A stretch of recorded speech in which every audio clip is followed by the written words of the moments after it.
വിശ്വസിയായിരിക്കട്ടെ. നോമ്പുകാല വിചിന്തനത്തിലേക്ക് എല്ലാവർക്കും സ്വാഗതം. ഒരിക്കലൊരു അമ്മ ദൈവത്തിന് മുമ്പിൽ പ്രാർത്ഥിക്കുകയാണ്. അവരുടെ പ്രാർത്ഥന ദൈവം കേൾക്കുകയാണ്. ദൈവം അവരുടെ മുമ്പിൽ പ്രത്യക്ഷപ്പെട്ടു. അവൾ നിനക്ക് എന്താണ് വേണ്ടത്? അപ്പോൾ ഈ അമ്മ പറഞ്ഞു, എൻ്റെ മകൾ ഈ വർഷം SSLC പരീക്ഷ എഴുതുകയാണ്. അവളെല്ലാ വിഷയങ്ങൾക്കും A+ വാങ്ങിക്കണം.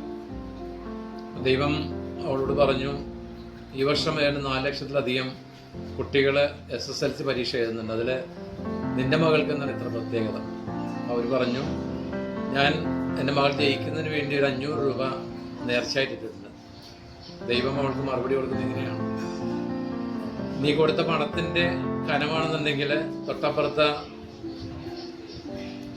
ധനികനായ മനുഷ്യൻ 5000 രൂപ നേർച്ചയിട്ടിട്ടുണ്ട്.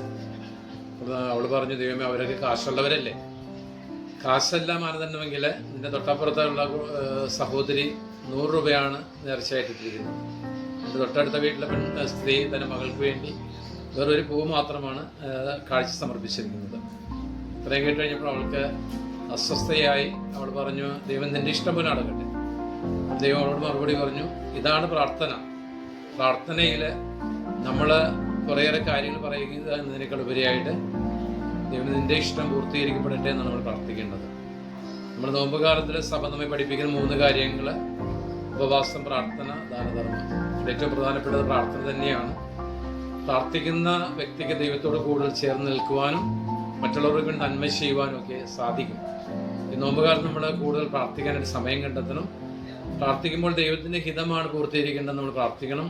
പ്രാർത്ഥിക്കുമ്പോൾ നമ്മുടെ പ്രാർത്ഥന ദൈവം കേൾക്കുക മാത്രമല്ല, നമ്മൾ വഴി കൂടുതൽ നന്മ നമ്മുടെ ജീവിക്കുന്ന സമൂഹത്തിൽ ചെയ്യാനായിട്ട് അതുവഴി ഉപവാസ പ്രാർത്ഥനയിലൂടെയും അതുവഴി നമുക്ക് ദാനധർമ്മം ചെയ്യാൻ ദൈവം ഇടവരുന്നു.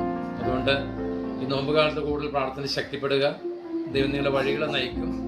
ഈ നോമ്പുകാലത്ത് ദൈവത്തോട് കൂടുതൽ ചേർന്ന് നിന്ന് മറ്റുള്ള നന്മ ചെയ്യാനായിട്ട് ഈ നോമ്പുകാലം നിങ്ങളെ സഹായിക്കട്ടെ എന്ന് പ്രത്യേകം എല്ലാവർക്കും വേണ്ടി പ്രാർത്ഥിക്കുകയും ആശംസിക്കുകയും ചെയ്യുന്നു.